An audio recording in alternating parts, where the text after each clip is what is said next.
Ya, pemirsa, inilah rumah yang kemudian menjadi lokasi gudang penyimpanan dari barang bukti sabu seberat 402 kg. Lokasinya ini ada di perumahan Villa Taman Anggrek. Ini tertulis alamatnya di Blok D7 nomor 12 Villa Taman Anggrek, Sukaraja, Sukabumi. Jadi pada saat itu kepolisian ini kemudian menemukan lokasi ini yang menjadi tempat lokasi gudang penyimpanan sabu seberat 402 kg. Pada saat hari penggerebekan tersebut, polisi mencoba untuk masuk melalui pintu ini di rumah Blok D7 nomor 12. Kita bisa lihat pintu ini ada 2 lapis, pemirsa. Dan pada saat penggerebekan dilakukan, kunci pintu ini dalam keadaan terkunci, tidak bisa dibuka, yang membuat polisi kemudian harus membuka paksa pintu utama dari rumah ini. Polisi masuk melalui pintu ini yang sudah dibuka secara paksa. Kemudian polisi menyusuri setiap ruangan yang ada di dalam rumah ini, coba untuk dimasuki oleh pihak kepolisian. Namun ada satu ruangan yang pada saat itu pintunya dalam kondisi tertutup, terkunci, dan kemudian polisi juga kembali untuk mencoba membuka paksa ruangan tersebut, ruangan dari pintu yang tertutup dan terkunci tersebut. Dan kalau kami coba gambarkan, lihat dari konstruksi rumah ini kemudian, pemirsa, kami menduga kemungkinan lokasi dari penyimpanan barang bukti sabu seberat 402 kg itu berada di lokasi di ruangan ini, pemirsa. Ini merupakan ruangan yang pada saat penggerebekan dilakukan, polisi mencoba masuk ke ruangan ini, dan benar saja di ruangan ini ditemukan 402 kg barang bukti sabu yang pada saat itu coba untuk diedarkan dan sudah dalam kondisi dikemas dalam bentuk bola salju, ditemukan oleh pihak kepolisian pada saat itu.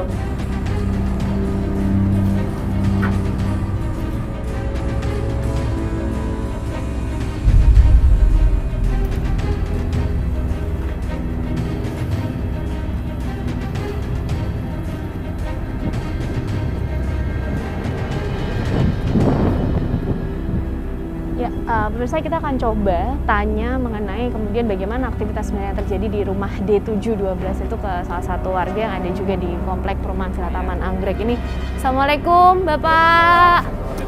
Ya, Pak, dengan Pak siapa, Pak? Saya Rifki. Pak Rifki. Ya, betul. Pak RW. RW di sini. RW berapa, Pak? RW 25. RW 2. Pak, kita boleh ngobrol sebentar ya, Pak Rifki?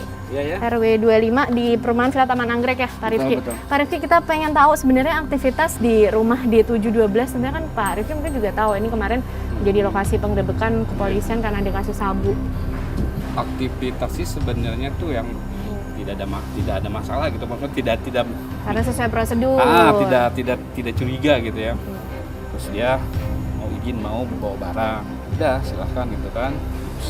Kita persilahkan. Hari pertama dia bawa barang, hari kedua dia bawa barang. Barang-barangnya nih apa, Pak? Kayak sama aja kayak kasur. Oh, kayak orang pindahan rumah. Ya, pindahan rumah kayak gitu. Ya, gitu. oke. Kayak gitu. Pak, kita bisa sambil lihat lokasinya ya, Pak Rifki ya? Nah, rumah situ ya, Pak ya. Supaya kita juga punya gambaran. Jadi pada saat itu ada hanya seorang ibu yang datang bermaksud untuk mengontrak gitu ya, Pak Rifki ya. Betul. Pak Rifki, kita bisa coba deket lihat lagi ya, Pak ya. Sini. Pak Rifki, tapi pada saat kemudian pindah ke lokasi ini, Pak, ada ngelihat keanehan nggak sih, Pak, kejanggalan dari aktivitas ibu pada saat itu yang kalau waktu itu sih kontrak? tidak ada keahlian sama sekali, selajimnya seperti orang yang kontrak biasa gitu kan. Dan yang kaget ya itu pas hari yang ketiga waktu itu ada dari Mabes itu kan. Pak, waktu itu kan tadi Pak RW juga bilang ada memindahkan box-box gitu. Cukup besar nggak sih, Pak, box-box yang dipindahkan? Ya, ukurannya kalau bisa Pak RW gambarkan seperti apa? ada yang saya lihat box-boxnya? itu waktu itu ada ukuran box yang besar sih, layak box ya, box yang besar gitu. Box kardus gitu, Pak, atau Bukan gimana? box plastik. Oh, box plastik. Kayak Oke. gitu. Seperti Ada itu. berapa banyak, Pak? Waduh, saya kurang tahu waktu Tapi itu. besar-besar ukurannya? Waktu itu cuman yang saya lihat tuh cuman satu aja gitu, nggak lihat banyak gitu. Oke. Kayak gitu. Nah, pada saat aktivitas pemindahan barang-barang ini, Pak, mereka melakukan aktivitasnya sepanjang hari atau hanya siang atau sore atau malam saja? Sesekali aja bawa barang. Itu yang saya lihat itu ya, dari pertama itu ya rentan waktunya kadang di pagi, kadang siang, nah terus ada tes malam juga gitu. Nah, Pak RW tadi juga kan di hari ketiga ternyata kepolisian datang setelah ba'da maghrib itu ya Pak. Gimana Pak pada saat itu kondisi yang bisa digambarkan Pak RW? Kondisinya waktu itu kebetulan saya datang ke sini nih, ini sudah terbuka gitu ya, sudah banyak orang gitu dari pihak polisi gitu kan. Cuman saya suruh melihat gitu kan bahwa ini ada barang bukti yang itu waktu itu dibilang langsung sabu gitu kan. Sampai juga kaget, tidak tahu soalnya berbentuk bola-bola gitu. Bentuknya bola-bola. Seperti itu. Banyak Pak? Lumayan banyak, satu kamar. Di kamar itu penuh di lantai itu. Cuma di kamar mana Pak RW? Kamar sini, kamar yang sini. Kamar yang belakang Ya, gitu belakang, Pak ya? yang belakang itu. betul. Kita bisa lihat nggak Pak pada saat itu nyimpennya di mana Pak RW? Kalau ini kan ini Mbak ya. Kalau ini kan ruang tamu ya. Ini ruang tamu. Ini paling sini nih. Ini yang ditutup korden pada saat itu Pak RW? Ini juga sama ditutup. Oh, ini juga ditutup korden. Ini ruangan ini sih saya. Oke, bener ruangan ini ya Pak? Betul. Yang buat menyimpan sabu itu bentuknya bola-bola gitu ya Pak RW? bola, betul. Dan banyak. Betul. Dan Pak RW pada saat itu menyaksikan juga? Menyaksikan, saya lihat. Oke, dan ada penghuninya Pak pada saat itu? Enggak ada. Nah, waktu itu saya tidak lihat penghuni. Oh, yang pada saat, oke kita bisa cepat lagi. Yang pada saat Pak RW lihat untuk mengurus kontrak, pada saat polisi datang itu tidak ada? Tidak. Pak? Tidak lihat orang-orangnya itu. Mengenai penanganan kasus ini akhirnya para terdakwanya divonis mati sebelumnya di Pengadilan Negeri Cibadak, tahu Pak? Tahu.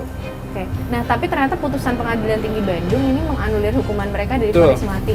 Saya tahu juga, ya, Pak? saya baca di waktu itu di media online, ya saya baca aja gitu. Gimana Pak tanggapannya? Ya gimana ya, ya kaget juga gitu kan. Ya, seperti itu, cuman ya kita kan tidak berwenang ya, kita tidak ada untuk hal kesana gitu. Cuma sebatas hanya ya baca aja lah gitu. Kaget karena ada penurunan hukuman Karena ya Pak sebelumnya kan dapat hukuman vonis mati ya, tapi ada penurunan kayak gitu. Tapi kan semua itu kan yang hukum yang tahu gitu kan. Yang Baik. Terima kasih Pak Rifki, Pak Ya, RW atas informasi sama-sama. dan penjelasannya. Tadi pemirsa informasi seputar aktivitas kemudian yang sempat terlihat oleh warga di Villa Taman Anggrek Sukaraja Sukabumi. Kita akan temukan fakta berikutnya.